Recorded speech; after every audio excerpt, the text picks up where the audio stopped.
तो हरियाणा लोक सेवा आयोग एक के बाद एक वैकेंसीज निकाल रहा है। ये तीसरी वैकेंसीज है रिसेंट टाइम में। तो तीनों ही एडवर्टाइजमेंट की जो मैंने वीडियो बना दी है, मेरे चैनल पर जाकर आप देख सकते हैं। इस वीडियो में बात करेंगे हम एडवर्टाइजमेंट नंबर 59, 1 दिसंबर को ही निकाली गई है, कल ही निकाली गई है। किस पोस्ट के लिए?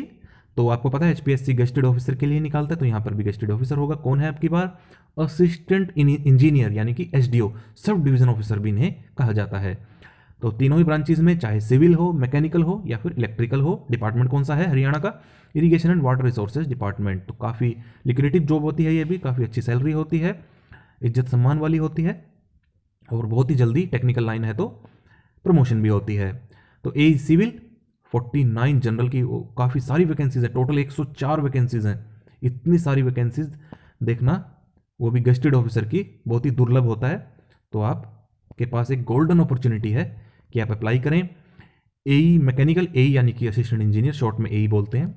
एई मैकेनिकल की 9 वैकेंसीज है, कैटेगरी वाइज वेरिफिकेशन आप देख लीजिए। एई इलेक्ट्रिकल की टोटल है 7। तो कितनी होगी? 104 और 9 113, 113 और 7 120 वैकेंसीज ये हो गई।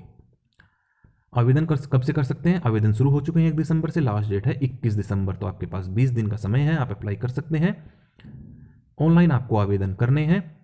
मेन बातें मैं आपको बता देता हूं। तो 120 वैकेंसीज, वो भी गेस्टेड ऑफिसर की, बहुत ही अच्छा सुनहरा मौका है आपके पास, तो जरूर अप्लाई करें।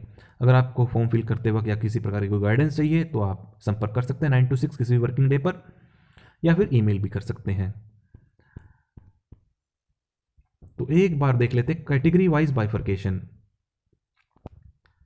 तो आप देख सकते हैं एई सिविल की नंबर ऑफ पोस्ट 49, यहां पर आप देख सकते हैं एससी ऑफ हरियाणा 26, 12, 6, टोटल 104। ये ऊपर भी दी गई थी, तो आपने ऊपर भी देख ली होंगी। यहां पर आप एक बार फिर से पुनः देख सकते हैं। एब्रीवेशन अगर आपको देखनी, अगर आप अदर स्टेट के कैंडिडेट हैं, अगर हरियाणा के तो आपको पता ही होगा, अगर अदर स्टेट के हैं तो आप एक बार देख लीजिए। एसेंशियल क्वालिफिकेशन की बात करते हैं कि कौन अप्लाई कर सकता है। बैचलर ऑफ इंजीनियर हो या फिर बीटेक हो, बैचलर ऑफ टेक्नोलॉजी हो, रिस्पेक्टिव ब्रांच मतलब अगर आप सिविल के लिए अप्लाई कर रहे हैं तो सिविल में, इलेक्ट्रिकल के लिए कर रहे हैं तो इलेक्ट्रिकल या फिर मैकेनिकल के लिए, और हिंदी संस्कृत आपने पढ़ी हो, मैट्रिक में या फिर हायर एजुकेशन में भी चलेगी। The eligibility of the candidate with regard to the education qualification shall be determined with reference to the closing date. The eligibility of the candidate, educational qualification किस दिन आपकी कंप्लीट होनी चाहिए? क्लोजिंग डेट 21 दिसंबर को, जब क्लोजिंग डेट थी ऊपर, उस दिन आपकी ये क्वालिफिकेशन कंप्लीट होनी चाहिए, तभी आप आवेदन कर पाएंगे। पे लेवल मैंने आपको बताया था उस एडवर्टाइजमेंट में, कौन सी थी वो? अकाउंट ऑफिसर की। अकाउंट ऑफिसर में मैंने आपको ये बात स्पेशल बताई थी कि देखिए अकाउंट ऑफिसर में फंक्शनल पे लेवल 9A है 57,400, और जो एसडीओ का है वहां पर मैंने आपको ये बात बताई थी कि लेवल 9 है, यानी कि एओ का जो एक लेवल आगे दिया गया है, और एसडीओ का यहाँ पर लेवल 9 है। 53,900 है शायद, 53,100 है कि 900, एक बार आप देख लेना। तो ये भी बहुत ही अच्छी लिक्विडेटिव सैलरी है, लगभग 80 से 90 हज़ार रुपये आपकी सैलरी ज्वाइनिंग टाइम में बनती है, मिनिमम बनती है इतने। सर्विस रूल्स अगर आप देखना चाहते हैं कि कैसे आपकी प्रमोशन होगी, तो वैसे भी टेक्निकल लाइन है तो बहुत जल्दी प्रमोशन होती है, बहुत ही इज्जतदार जॉब होती है, लेकिन आप इस वेबसाइट पर जाकर आप देख सकते हैं hid.gov.in, यहाँ पर आपको सारे रूल्स आपको मिल जाएंगे। एलिजिबिलिटी कंडीशन मैंने आपको हर वीडियो में बताता हूँ, यहाँ पर भी आप पढ़ लें। Citizen of India, Nepal, Bhutan, Tibetan refugee, ये सब अगर वहाँ पर अप्लाई कर सकते हैं। एज लिमिट तो 18 से 42 साल है वैसे तो, यहाँ पर कितनी है? 9% shall be appointed to any post in service by the direct recruitment whose age is less than 18 और मोर देन 42 है। ये सेम है, हरियाणा गवर्नमेंट की इंस्ट्रक्शंस होती हैं, तो कोई इसमें चेंजेस नहीं कर सकता है। 21 दिसंबर को, यानी कि अप्लाई की जो लास्ट डेट है फॉर्म फिल करने की, उस दिन देखी जाएगी। इस दिन आपकी जो एज है कम से कम 18 हो, अधिकतम 42 हो, अगर आप जनरल कैटेगरी से हैं।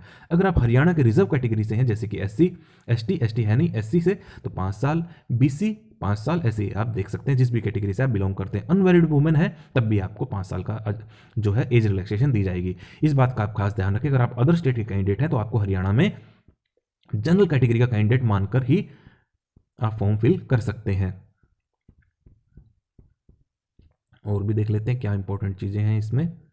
खुद भी आप फॉर्म फिल करने से पहले जरूर एडवर्टाइजमेंट को पढ़ा करें, हर एक पैराग्राफ को।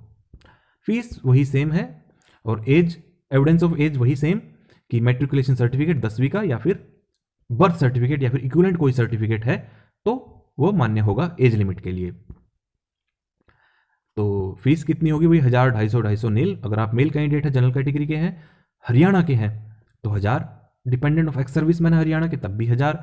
मेल कैंडिडेट अगर आप अदर स्टेट के हैं चाहे रिजर्व कैटेगरी के हों तब भी 1000। फीमेल कैंडिडेट है तो 250। ईडब्ल्यूएस कैटेगरी के हैं, रिजर्व कैटेगरी के हैं, अगर हरियाणा के हैं तो 250। पीडब्ल्यूडी है, अगर आप 40% डिसेबल हैं मिनिमम तो कोई फीस आपसे नहीं ली जाएगी। एक बार फीस दे दी तो रिफंड नहीं होगी।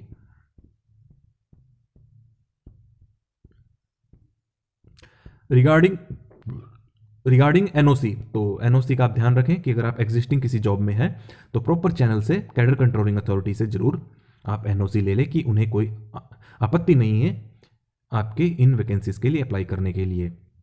खासकर उन्हें जरूर लेना है हु हैव एग्जीक्यूटेड बॉन्ड। जैसे होता है ना कि किसी डिपार्टमेंट में होता है कि 2 साल का बॉन्ड होता है, कम से कम आपको वहाँ पर जॉब करनी होगी, नहीं तो अगर आप छोड़ते हैं तो आपको फीस जमा करानी होती है। इस तरह से एक बॉन्ड होता है। अगर बॉन्ड साइन किया है तो फिर तो आपको कंपलसरी लेना है, और मैं तो आपको रिकमेंड करूंगा कि अगर आप बॉन्ड नहीं भी कर रखा तब भी आप ले लें, क्या जाता है, लेटर तो लिखना है। पेनल्टी, अगर आप इन सब में से penalty for certain act, the provision of Haryana public examination would also be applicable the candidate who is or has been declared by the commission to be guilty of इतना offering illegal gratification applying pressure on और इतना। अगर आप इन सब में से हैं कुछ तो आप अप्लाई नहीं कर पाएंगे, इस बात का आप ध्यान रखें। कॉरेस्पॉन्डेंस विद कमीशन, तो ऊपर जो नंबर दिए उससे आप कर सकते हैं संपर्क, और इसमें कुछ ऐसा खास है नहीं।